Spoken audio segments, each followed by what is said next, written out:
Welcome to today's video. Today's video is a winning video, of course, but I took two trades, one this morning during London session and one during New York session. And during London, I made a 10-point trade. I won. And then during New York, I lost the trade, and I think the loss was about 3 point something points. Four and a half point stop loss.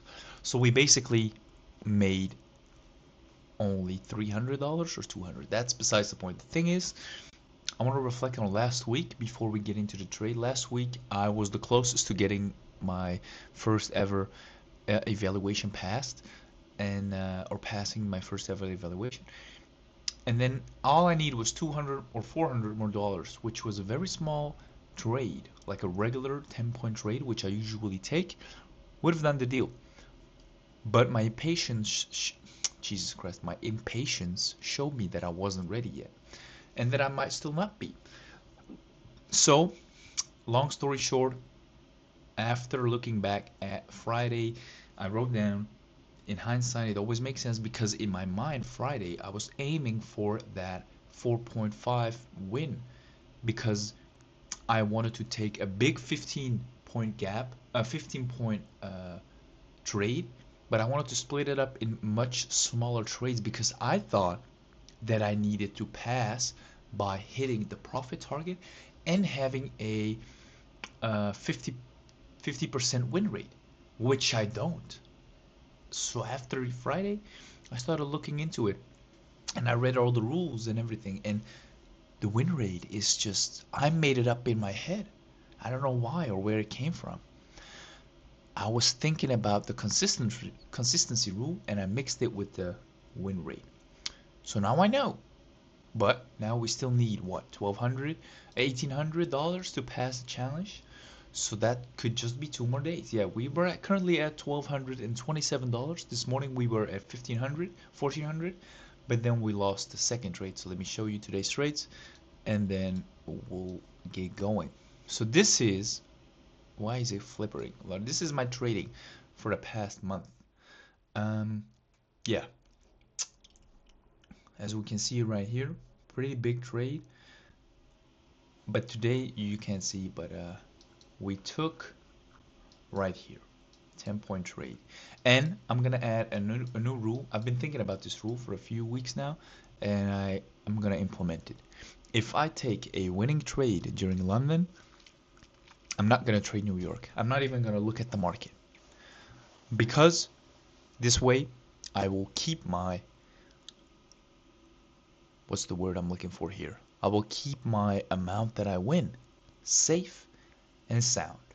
And look, we came close, but we put our stop loss right here at the wick of the retest, which is below the fair value gap.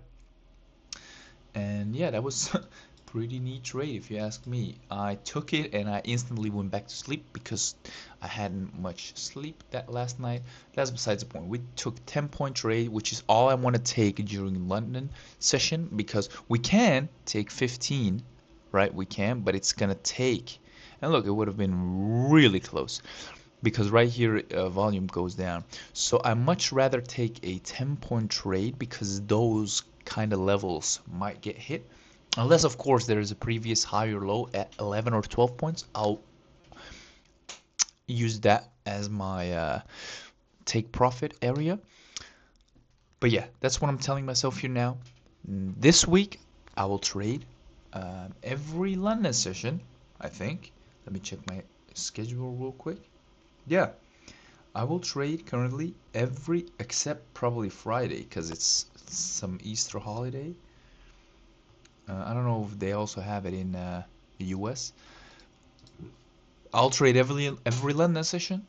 If I take a winning trade during London session, I won't trade. I won't trade New York.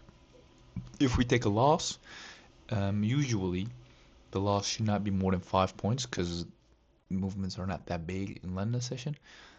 We'll take another trade during New York to get that 15-point or however many points that are possible. So this was my London trade from this morning.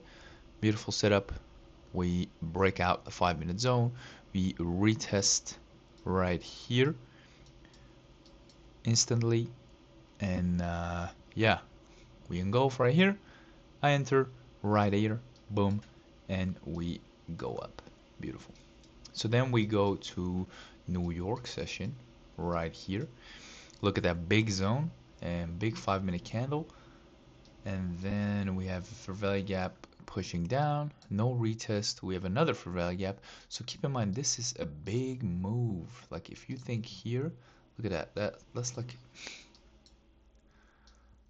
it's a big afternoon, isn't it? 50 points, big afternoon. But yeah, we're sticking to the fucking rules that I made. So we finally engulf here, and then no, we finally retest here. So I'm like, okay, this is gonna be good. Right below the midline, shows nothing basically. So we're gonna keep moving down. But then of course we have this big ass candle worth 8 points. So then if we want to put the wick as the invalidation and engulfing, it's gonna be 10 points, 11, and I was not ready to do that. So yeah, we didn't take that trade. It would have worked out, because if we would have taken it, we could have, boom, and it could have been a 15-point trade easily. See, could have worked out. We didn't do it because I rather only take trades with a maximum stop loss of 7 points. So yeah, that is that. So we waited another fair value gap, another fair value gap, then here, again. Eventually, right here, we retest it,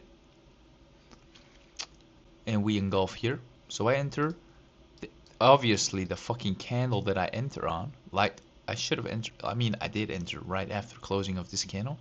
This fucker becomes a doji, and we get stopped out 2 minutes later. Pretty unlucky, 4.5 points. And later we did move. No, we never reached our TP.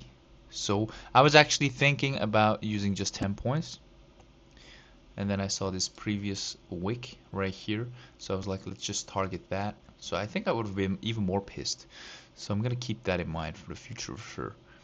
But yeah, that's it for me for today. We are, again, halfway there. Barely. So if we don't get a trade tomorrow morning, we'll try to get one during New York. And that's it. That's it. Steady steps. Calm. One trade at a time. Following the structure. And that's what everybody should do. That's it. I'll see you guys tomorrow. Peace.